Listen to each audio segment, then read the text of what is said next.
From U.S. troops in Somalia to secret drone bases popping up in many sovereign nations, President Obama is waging war in countries that have remained successfully, for him, under the radar screen.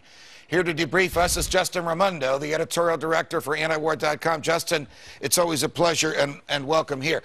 Where in the world are American boots on the ground, or is American military hardware that we don't know about from the front pages of the daily newspapers?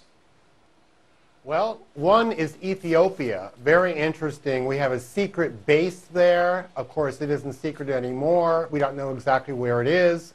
But we are sending out our mechanized killer drones in Somalia. And it's very interesting because the former Marxist-Leninist, like guerrilla leader, Meles Zenawi, who is a born killer, he's killed thousands, he's a dictator, he stole elections, and we are using his country as a base to attack alleged terrorists in Somalia.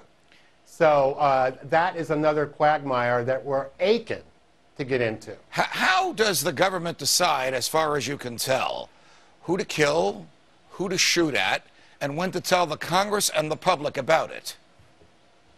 Well, they don't want to tell us ever. They have these terse little announcements where they say, well, we're doing something there, but it's all very vague.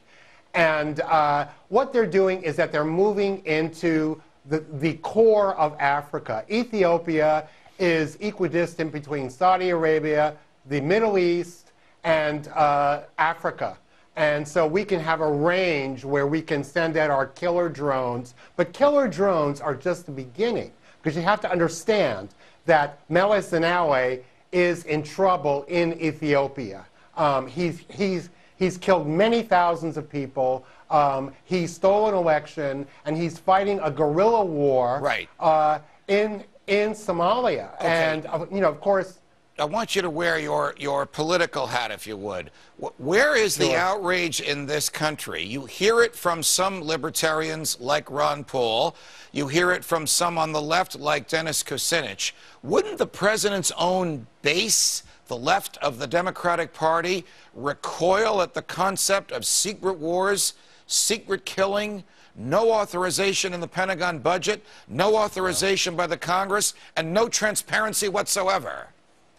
Right, but they don't care because they've made a bargain with the devil, okay? They want their domestic stuff. They want welfare. They want bailouts. They want, Soleandra. They want green power, and they could care less because guess what? They're Americans, so they don't know that much about the outside world. I was talking to the cabbie coming here, and he's saying, my wife, she didn't even know where Egypt was when I married her. So like most Americans don't know. And, that's a healthy isolationism. All right. But ignorance is not strength. One of the things that you do and do so well is get under the skin of the establishment, of the government. You expose and talk about the types of things that we're talking about now. I don't want to get into this in great detail. But did the government send the FBI to investigate you and Antiwar.com because of your expression of free speech, utterly protected by virtue of your humanity and under the First Amendment? Right. It's complicated, but what happened is that somebody did a Freedom of Information Act request on another subject, and we came up. There was a whole memo stating that Antiwar.com, and me specifically, and our webmaster, Eric Garris, are a, quote, threat to national security and quite probably agents of a foreign power. Of course, we all know that the foreign power is in Washington, D.C. That's the real foreign power. Justin Raimondo, you're not a threat, you're a hero, and thanks for joining us on Freedom Watch.